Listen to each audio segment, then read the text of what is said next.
भारत सरकार विदेशी अंशदान विनियम अधिनियम यानी foreign contribution regulation act FCRA में संशोधन की तैयारी कर रही है। सरकार का कहना है कि इस बदलाव का उद्देश्य विदेश से आने वाले धन के स्रोत, उसके उपयोग और पारदर्शिता को सुनिश्चित करना है। हालांकि प्रस्तावित संशोधनों को लेकर अंतर्राष्ट्रीय स्तर पर बहस शुरू हो गई है। विशेष रूप से अमेरिका के कुछ नेताओं ने इस पर आपत्ति जाहिर की है। रिपब्लिकन पार्टी के सांसद रायली मूर ने भारत के प्रस्तावित कदमों की आलोचना करते हुए इसे ईसाई समुदाय के खिलाफ कार्रवाई बताया है। वहीं भारत का तर्क है कि विदेशी फंडिंग की निगरानी और पारदर्शिता सुनिश्चित करने वाले कानून केवल भारत में ही नहीं बल्कि दुनिया के कई बड़े लोकतांत्रिक देशों में पहले से लागू हैं। सरकार का मानना है कि FCRA में प्रस्तावित बदलाव किसी असाधारण व्यवस्था का हिस्सा नहीं है, बल्कि ये वैश्विक स्तर पर अपनाए जा रहे नियामकीय ढांचे के अनुरूप है। इसका उद्देश्य ये सुनिश्चित करना है कि विदेश से मिलने वाला धन पूरी तरह पारदर्शी रहे, उसका दुरुपयोग ना हो और कोई विदेशी संस्था या सरकार किसी देश की नीतियों, लोकतांत्रिक प्रक्रियाओं या सामाजिक वातावरण को अनुचित रूप से प्रभावित ना कर सके। इसी सोच के तहत भारत विदेशी फंडिंग की निगरानी को और ज्यादा मजबूत बनाने की दिशा में कदम बढ़ा रही है। प्रस्तावित संशोधनों के तहत विदेशी धन प्राप्त करने वाली संस्थाओं को फंडिंग का पूरा रिकॉर्ड रखना होगा, वास्तविक दानदाता की जानकारी उपलब्ध करानी होगी और धन के उपयोग का विस्तृत विवरण सरकार को देना होगा।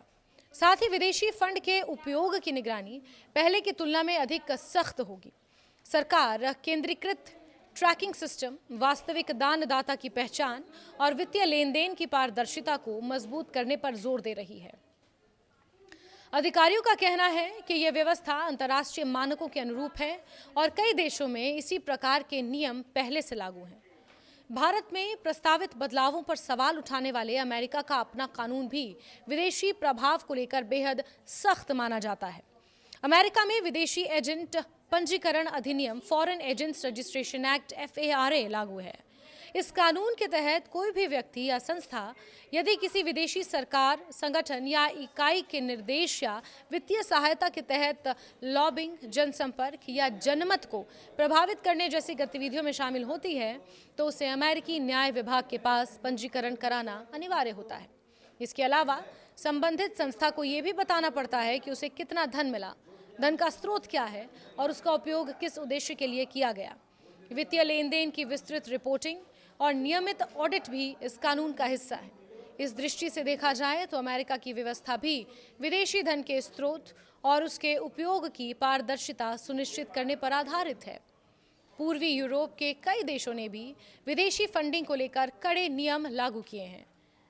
स्लोवाकिया ने हाल ही में एक ऐसा कानून बनाया है जिसके तहत यदि किसी गैर सरकारी संगठन को विदेश से निर्धारित सीमा से अधिक धन प्राप्त होता है तो उसे हर साल अपने सभी विदेशी दानदाताओं की विस्तृत जानकारी सरकार को देनी होगी।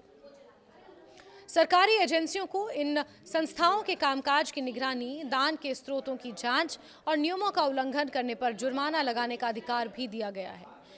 ये व्यवस्था भारत के FCRA से काफ़ी हद तक मेल खाती है, जहां विदेशी धन के उपयोग पर निगरानी रखी जाती है और प्राप्त धन को किसी अन्य संस्था को हस्तांतरित करने पर भी सख्त नियम लागू हैं।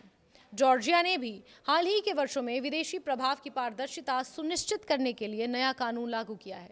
इस कानून के अनुसार अगर किसी गैर लाभकारी संगठन यानी NGO या मीडिया संस्थान की कुल फंडिंग का 20% या उससे ज़्यादा हिस्सा विदेश से आता है तो उसे विदेशी वित्त पोषित संस्था के रूप में पंजीकरण कराना ज़रूरी होगा।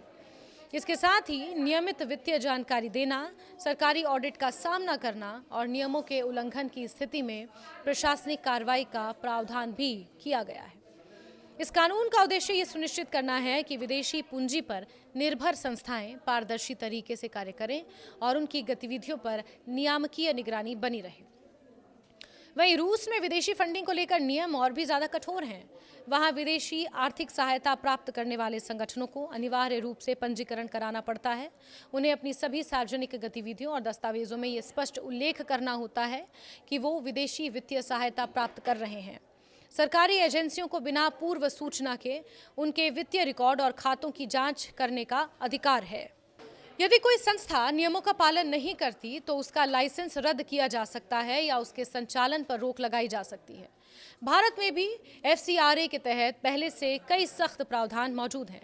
विदेशी फंड प्राप्त करने वाली संस्थाओं को समय समय पर अपने लाइसेंस का नवीनीकरण कराना होता है। विदेशी धन से अर्जित संपत्तियों पर सरकार निगरानी रख सकती है और नियमों के उल्लंघन की स्थिति में लाइसेंस निलंबित या रद्द करने जैसी कार्रवाई भी की जा सकती है। प्रस्तावित संशोधनों के माध्यम से सरकार इन व्यवस्थाओं को और अधिक प्रभावी और पारदर्शी बनाने की दिशा में काम कर रही है। सरकार का तर्क है कि वैश्विक स्तर पर विदेशी फंडिंग को लेकर नियम लगातार सख्त होते जा रहे हैं। अमेरिका, स्लोवाकिया, जॉर्जिया, रूस जैसे देशों में पहले से लागू व्यवस्थाएं इस बात का उदाहरण है कि विदेशी धन के स्रोत, उसके उपयोग और संभावित प्रभाव पर सरकारें विशेष नजर रखती हैं।